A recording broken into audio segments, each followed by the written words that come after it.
Hi friends, welcome back to our channel. ఈరోజు ఆలు masala curry ఎలా చేయాలో ఈ వీడియోలో చూద్దామండి. ఎప్పుడు చేసే ఆలు కర్రీ కాకుండా ఇలా కొత్తగా మసాలా కర్రీ చేసి పెట్టండి. ఇంట్లో పిల్లలు పెద్దలు అందరూ కూడా చాలా ఇష్టంగా తింటారండి. కర్రీ టేస్ట్ కూడా అంత బాగుంటుంది. వీడియోలోకి వెళ్ళి చూసేద్దాము. ఇక్కడ నేను వేయించిన పల్లీలు 2 టీ స్పూన్లు తీసుకున్నాను. అలాగే 2 టీ స్పూన్ల నువ్వులు వేసుకోవాలి. ఒక చిన్న ముక్క దాల్చిన చెక్క, 3 యాలకులు, 4-5 లవంగాలు, 1 టీ స్పూన్ జీలకర్ర, అర టీ స్పూన్ మెంతులు వేసి 3 స్పూన్ల కొబ్బరి పొడి వేసుకోవాలండి.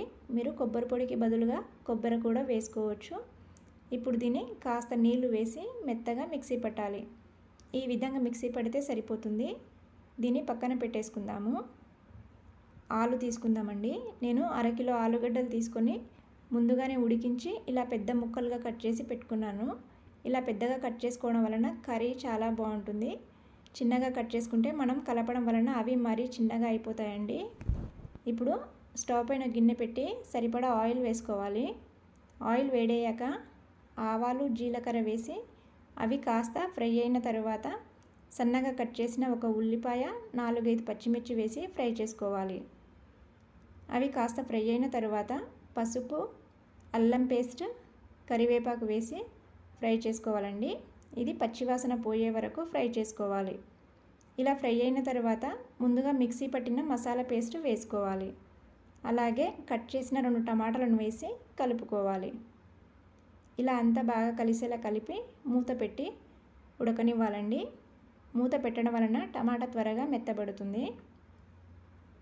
ఇప్పుడు ఒకసారి కలుపుకోవాలి.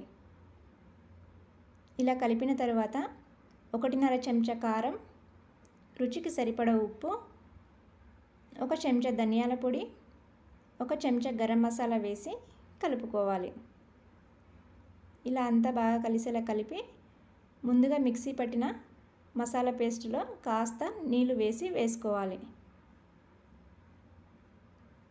ఇలా కలిపి ఇప్పుడు ఉడకబెట్టిన ఆలు వేసుకోవాలండి.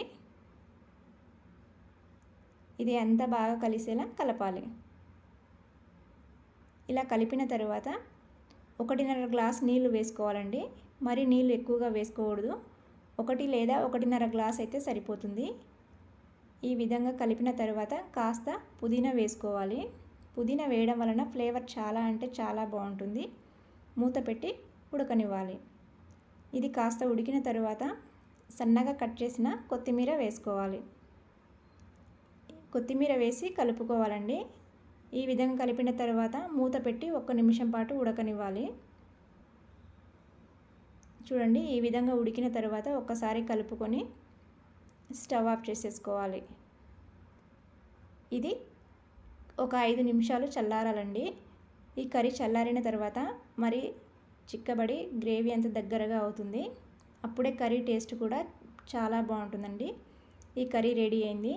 దీన్ని వేరే గిన్నెలోకి తీసేసుకోవాలి. అంతే అండి, ఎంతో టేస్టీగా ఉండే ఆలు మసాలా కర్రీ రెడీ అయింది. ఇది చపాతీ, రోటీ, రైస్, పుల్కా దేనిలోకైనా చాలా అంటే చాలా బాగుంటుంది. తప్పకుండా మీరు కూడా ఒకసారి ట్రై చేయండి.